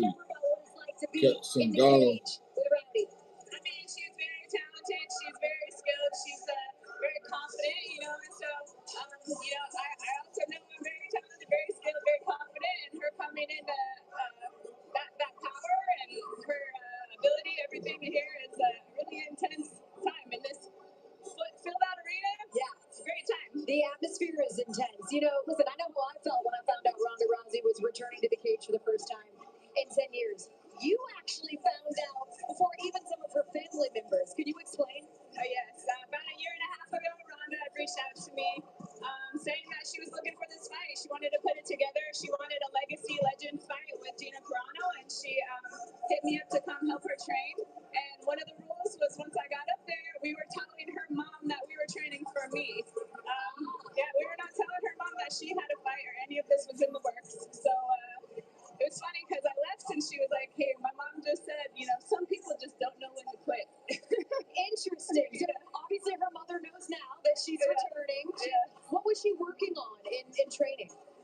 Ronda was working on Ronda things, you know, she was closing the distance, getting the clinch, trying to do some damage before getting a solid takedown. Definitely working on making the transition from taking teeps, you know, moving her head, getting out of the way of punches. So, you know, she was very diligent on making sure she was focusing on herself, but also working on being defensive of anything that could come her way out of Gina being a strong kickboxer. Yeah, there was a lot of questions about should Ronda just keep leaning on the things that made her greater? Should she work on the things, some of her weaknesses in order to face Gina Carano? What did you feel when you saw her? I mean, I really believe that you need to work on what your opponent is good at too, because you never know what situation you're going to need to get out of. You know, they have a good moment, you have a good moment. If you end up, you know, wobbled or whatever, like Ronda has experienced before, like you need to know that you're going to get through it. And what are your answers to that? You know, same where Gina, if she only focused on her hands in those moments, she wouldn't have answers for what happens if she does get to the ground, which with an Olympian like Ronda, you really should prepare for that and get ready for that. I want to talk big picture for a second. As someone who has walked in these women's shoes, who knows what it is to be a pioneer, what does it mean to you to watch these two trailblazers from different eras finally meeting in the cage tonight? It was really incredible. There was a point in my early career that I actually had a picture in my gym of Gina, and that was the goal. That was someone that I eventually wanted to fight. She was beautiful, she was tough, she was strong, she was winning, and I remember looking at her and being like, "That's incredible! Like that's goals right there."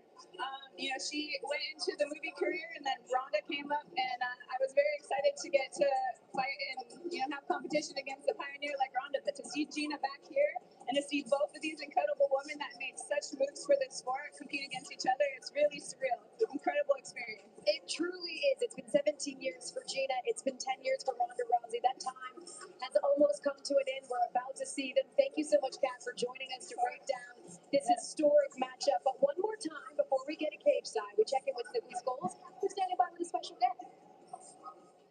Oh, we are hexagon side now with WWE Icon. I'm going to call you, yes, Icon. CM Punk in the building. Best in the world. We already know CM Punk's there WWE too. can find us streaming on Netflix every week. I have to talk to you about your two legendary friends taking the hexagon tonight. Ronda Rousey, Gina Carano. How do you see that playing out? I would be remiss to not go with Ronda Rousey. I think she's going to do what she always did. She's going to march forward. She's going to clinch. She's going to throw, and she's going to armbar. My opinion. I like that. You were ready. You're an analyst. A little bit, yeah. I've dabbled in some commentary here and there. CM Punk, thank you so much. Have fun tonight. You want to say hi to your fans? Oh, yeah. I want to say hi to my beautiful wife, April. Honey, I'll be home in, 20 minutes. Some say he's a cult of personality. I dig him. How about Alicia Baumgartner in the building? One of the best fighters in the world. Dax Shepard. We see you, all the celebrities out here at Intuit Dome. I know her, Janae Akumake, Nigeria in the building as well. WNBA analyst and superstar Carmen Electra. We see you. Damn, Carmen Electra's still looking that good. So obviously, Damn. James Cameron is in the building. A celebrity row is absolutely stacked. David Spade, we see you. I'm sure he's doing or thinking something quite funny and entertaining everyone around him. How about Tommy Lee. Rock and roll, as they come.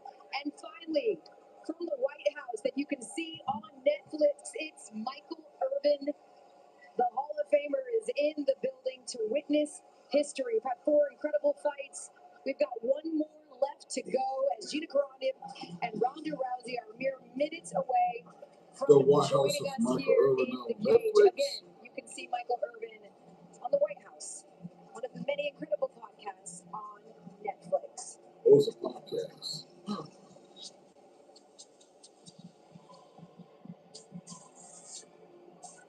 Well, friends, it is time to go back and check in on the betting side of our main event with the tale of the bet, brought to you by DraftKings Sportsbook. And here to break it down is a man with very many talents, DraftKings in the man, Kenny Brewer.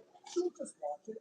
Be part of it with DraftKings. And right now, new DraftKings customers can bet $5 and get $100 in bonus bets instantly.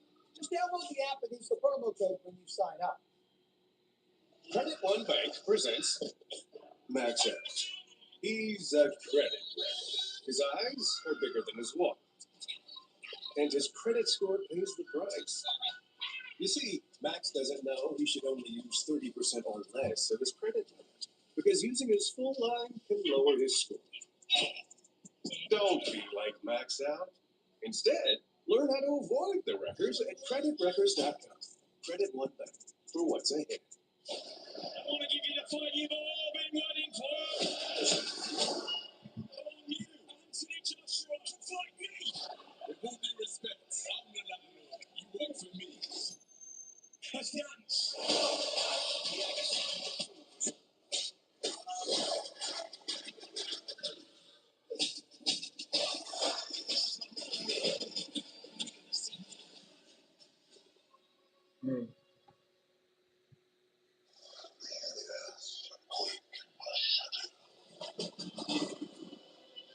This is my home.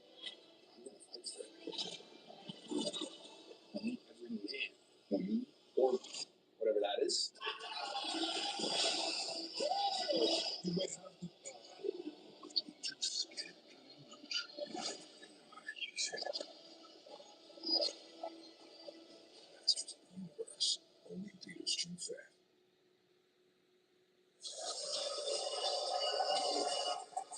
We are back live on Netflix and across 190 countries as we get ready for our main event. A fight that has lived in what if more is about to happen. What did Gina Carano and Ronda Rousey have in store after all these years? Well, we're about to find out as we head back cageside one more time with Marlon out. Thank you very much, Kel. Yeah, before women's MMA became big business, Gina Carano made people believe, but then came Ronda Rousey, a force that changed combat sports forever. But history rarely asks pioneers how much carrying history hurts. Tonight, Rousey and Carano return 17 years make a big difference, the age gap. but discover who they still are. 44, she 37. Two superstars here. Rousey has a completely revamped camp here. Look at that submission and knockout ratio. All 12 of her wins by finish. Of course, Ronda Rousey very famous for that armbar.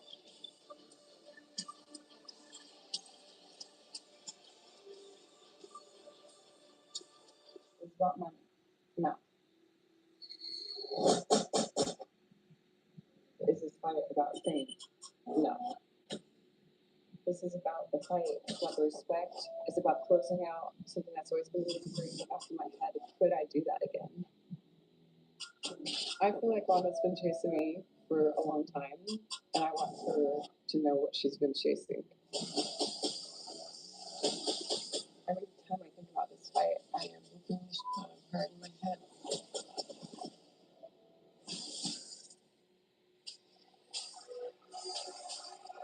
Ladies and gentlemen, the wait is over. It is now time for the main event of the evening. Five-minute rounds in the featherweight division. Introducing first to the cage, fighting out of the red corner. Welcome back, Gina Carano.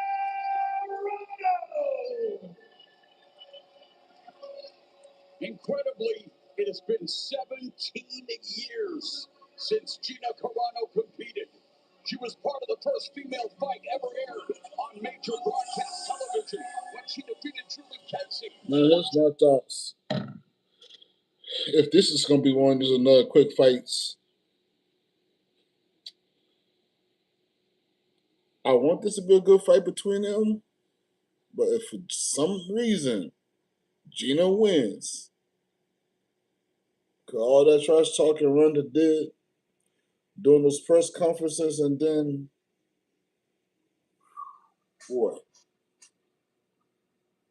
I want Ronda to win, but some tell me Gina gonna win. I just have this feeling. She's motivated. She's ready to go. Have up to some music that got her going. I don't know about this one.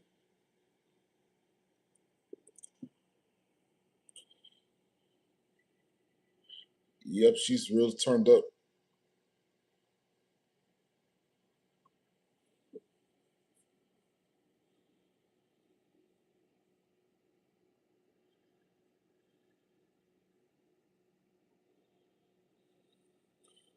Jiu-Jitsu versus Muay Thai. Mm.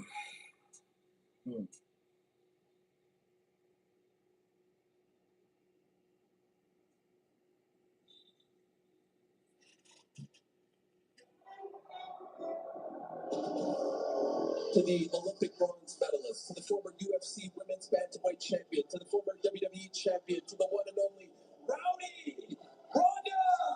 Rousey. This is not just the biggest women's fight of all time. This is the biggest MMA fight of all time on the biggest platform. It's going to be headlined by two women who dare to dream big. Bet your fucking ass this is the biggest MMA fight of all time. Bar none. I'm not chasing greatness. Motherfucker, I am greatness. You bitches are chasing me. That part. She's greatness, okay. Before I go and say how great she is. Fighting out of the blue corner, making her way to the cage. Welcome home, Ronda Rousey!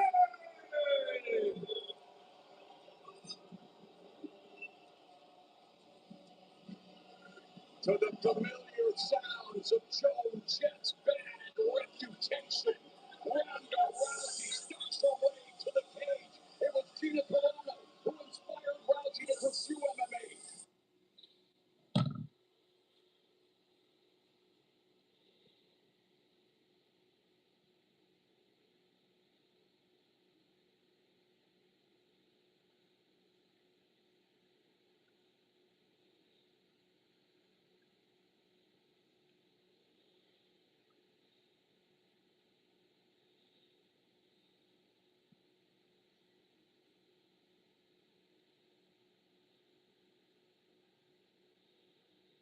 Well, it's not like it was to the other fight, where it was going on to like from 8 to midnight. So I get to sleep, some sleep after this. Wilder versus that dude last year was 3 hours long. No, 4 or 5 hours long.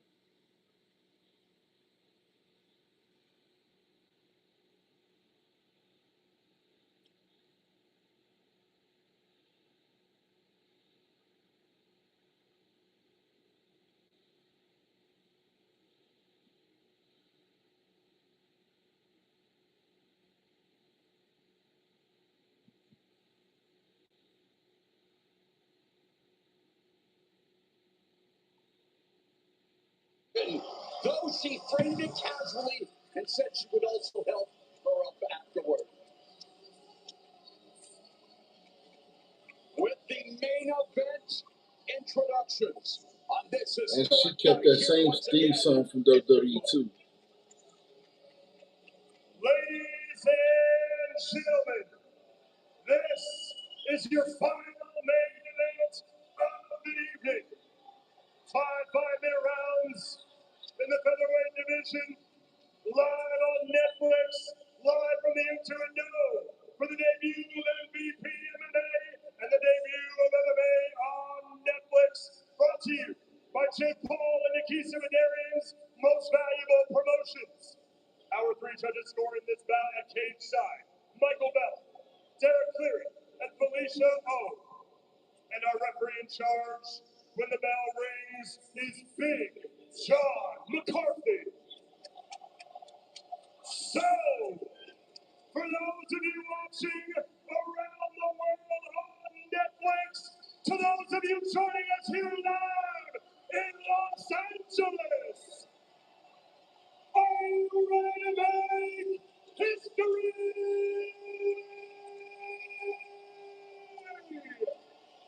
Let's meet the fighters. First, fighting out of the red corner, wearing the black trunks with tan and red trim. She stands 5 feet 8 inches tall. She weighed in at 141.4 pounds. Tonight, she re-enters the cage with a professional MMA record of 7 victories versus just 1 defeat with 1 submission and 3 knockouts. Fighting out of Las Vegas, Nevada, she was the first woman to headline a major MMA main event. Ladies and gentlemen, introducing the trailblazer, the original face of women's MMA. Ladies and gentlemen, Gina Carano.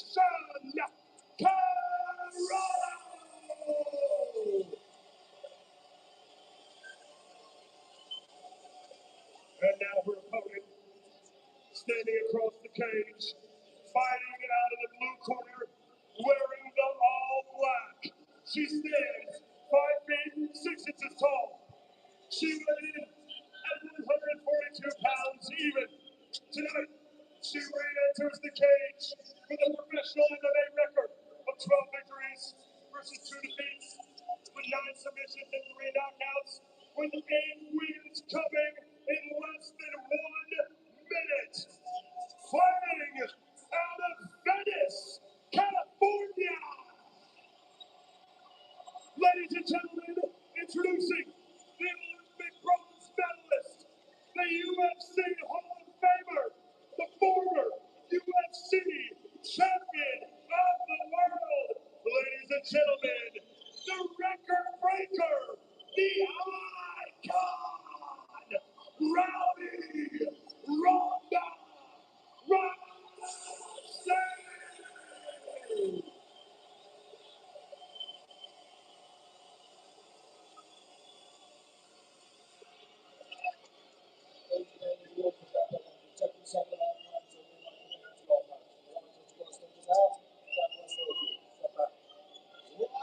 Let's see what y'all got. Can they come back to MMA? Or are both of them on call it even go get separated?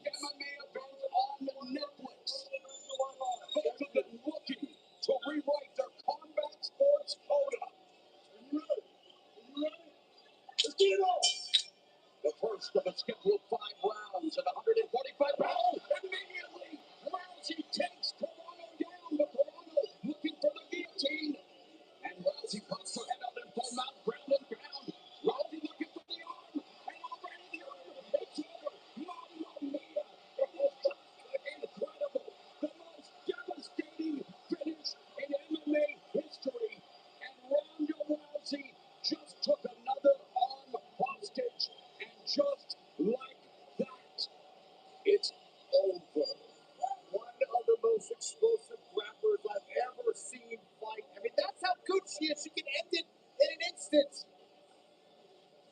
Rousey was raised in the language of combat. Her mother, Anne Maria, the first American world champion in judo, an emotional Rousey and Carano embracing. But her mom literally would wake Rousey up every morning as a child by putting her in an armbar.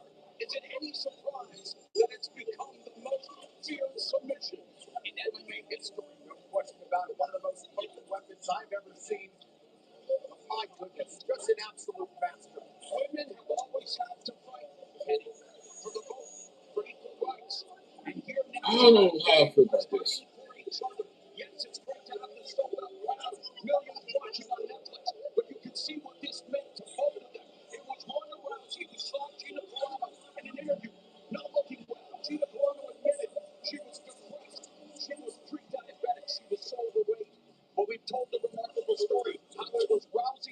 know how I feel about that. That inspired Carano to lose the weight and get back. All I gotta do is. Yeah, Carano's so classy in defeat.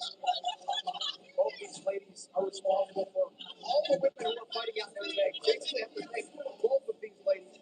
They set the table. They took it to the next level. Became superstars as a result, even outside of the cage. 10th armbar, and yet another first round finish, and it was immediate, Kenny. Yeah, and this time it was actually wrestling. Had the level change, attacked that double leg, drove through, was persistent with the ground and pound, immediately went to that right arm of Gina Carano.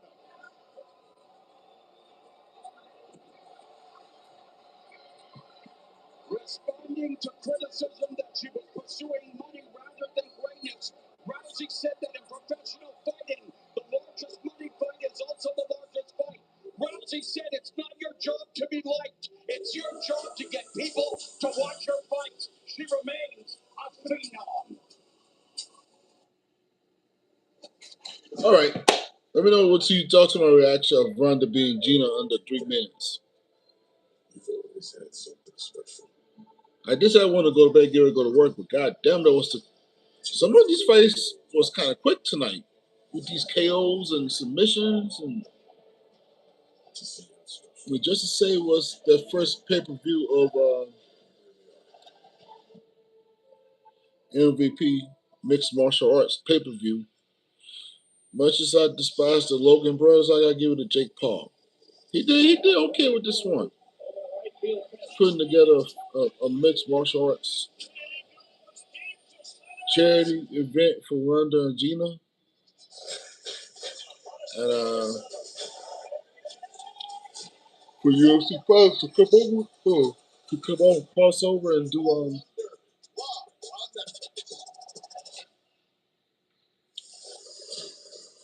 The last first round armbar win for Ronda Rousey came against Kat Zingano, UFC 184, February 2015, in just 14 seconds. Tonight, okay, 14 seconds. That was the quickest 14 seconds I ever saw in my life. Gorgeous timing on that double leg as she drives through, keeping those legs moving, goes right into the mount, sets up the arm with ground and pound. Gina extended for just a second, and that's all that Ronda Rousey needs. Wow. Let's make it official with Big Mo. 14 seconds. This is her first time in a long time. She, like they said, she did this since two. Los Angeles, another round Damn. of applause from these two legends. Our referee, Big John McCarthy, calls a stop to this contest at 17 seconds of the very first round. 17 seconds. Time. Wow, that was quick. Rowdy Ronda Rousey. Winner by submission in 17 seconds. That is some crazy work. A momentous occasion.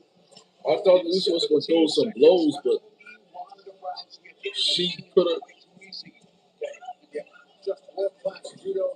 Wow. I got to talk about this in my Raw recap on Monday. I mean, moving on Raw review as well.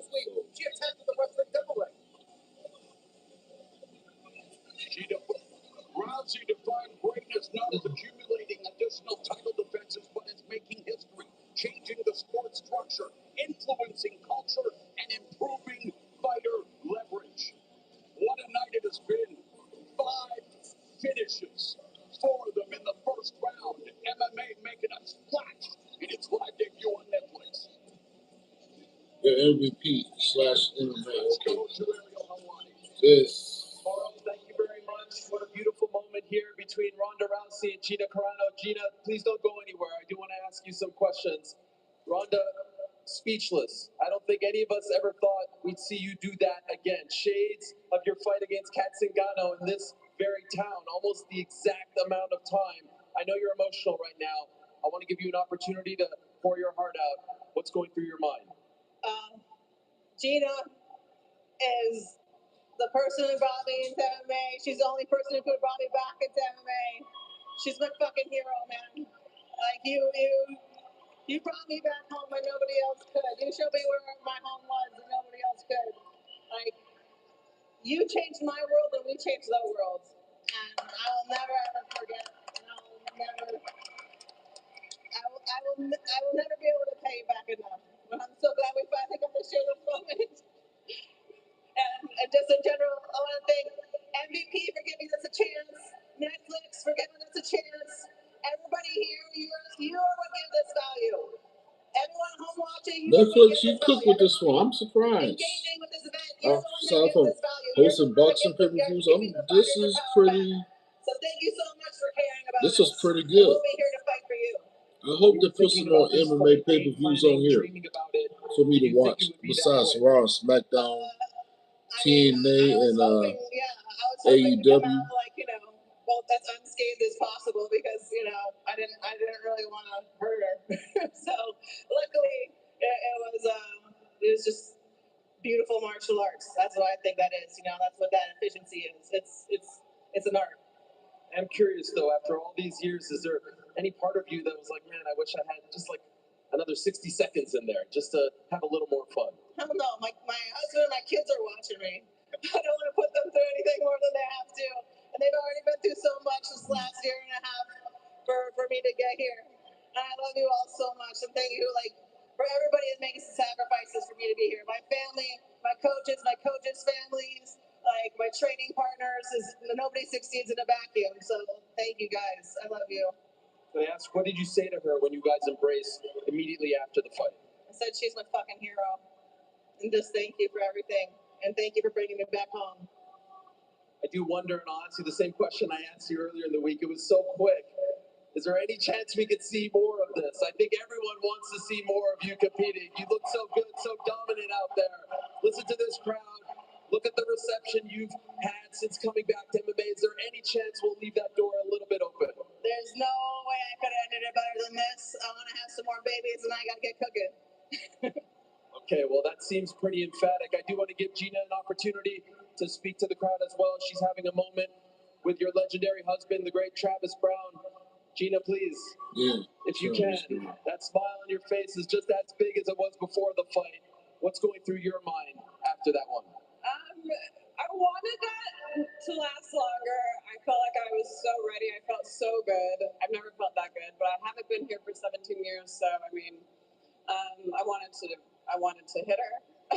You feel a little unfulfilled just because you didn't get a chance to at least show the world what you've been working on. You know, I'll probably feel that later. Right now, getting in the cage was a victory. Getting here after 17 years is a victory. Fighting a legend was a victory, and you know, I feel great. I just feel like I wanted to fight, and I didn't get that. And but she trained. She had her game plan, and I have so much love and respect for her. And this was a victory in my life. She changed it by giving me her something. I woke up every morning at 3 a.m. thinking about her. I took 100 pounds off of my body, which is going to give me a longer life. I fell back in love with mixed martial arts. There's so many good things to think about here. It's just the fight didn't go my way. So considering you fell back in love with mixed martial arts, is there any chance you want to keep doing this? We didn't get to see enough of Gina in there. I don't know. I think 17 years was a lot. I think being 44 is a lot. I don't know if I can put my family back through that. But, you know, I'm going to go look at this. I didn't get anything out. Like, I didn't get to do anything in this fight, so. Okay, so maybe that is keeping the door just a little bit open. You just never know with me. You just never know. But I should have got matched up with a striker. I wanted to get some of that out. What did you learn about yourself throughout all this? That I could do it, that I could come, I could train, I could get up every day and stay dedicated. I'd like to thank my team who you know, they trained me for this. It's not easy to get in here. It is not easy to be in the gym every day and to wake yourself up. So, I mean, but I adore Ronda. I don't want to fight Ronda. I think that she's a legend and she should go have her babies at her ranch and do whatever she wants to do. I just have enjoyed the process. So we all adore you, Gina. Well done. I do want to ask a question to Nikisa Badarian and Jake Paul as well. Nikita, I'll start with you. What a moment for the company. What a moment for the sport. Your reaction to what we just witnessed. Grateful for Ronda, Gina, Nate, Mike, Francis, Philippe, the entire card, right? For what they were able to do here tonight for the sport, for the other athletes. It's a moment that should be celebrated and hopefully viewed as the start of a movement where MVP starts to bring some competition back into MMA.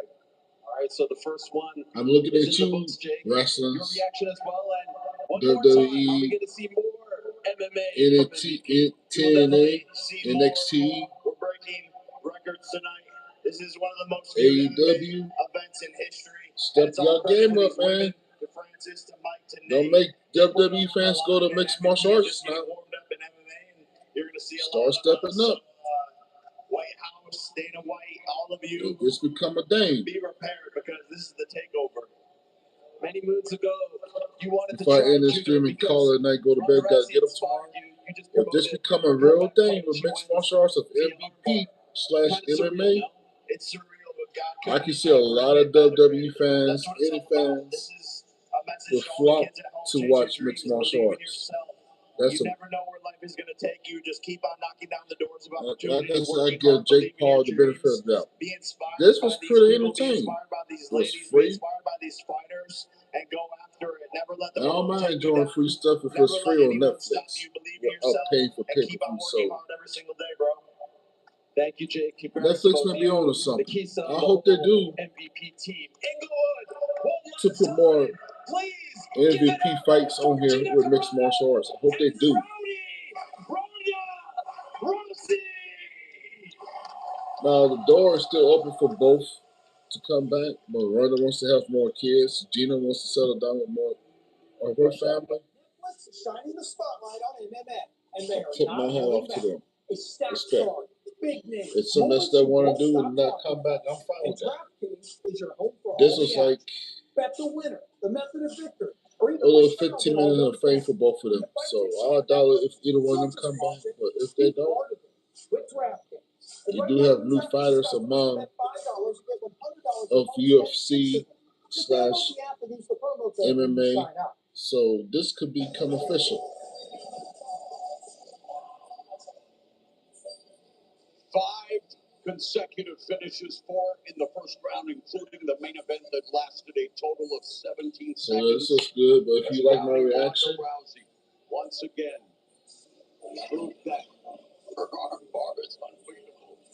please leave a like, share, and subscribe to T-Bechilln. Also, Tony's reviews of fighting content. Also, Gaming with Tony 79. So I'll see y'all later. Have a good night. Talk to everyone tomorrow. Good night, Teddy. Good night, Ohio. It was nice seeing y'all too. Peace.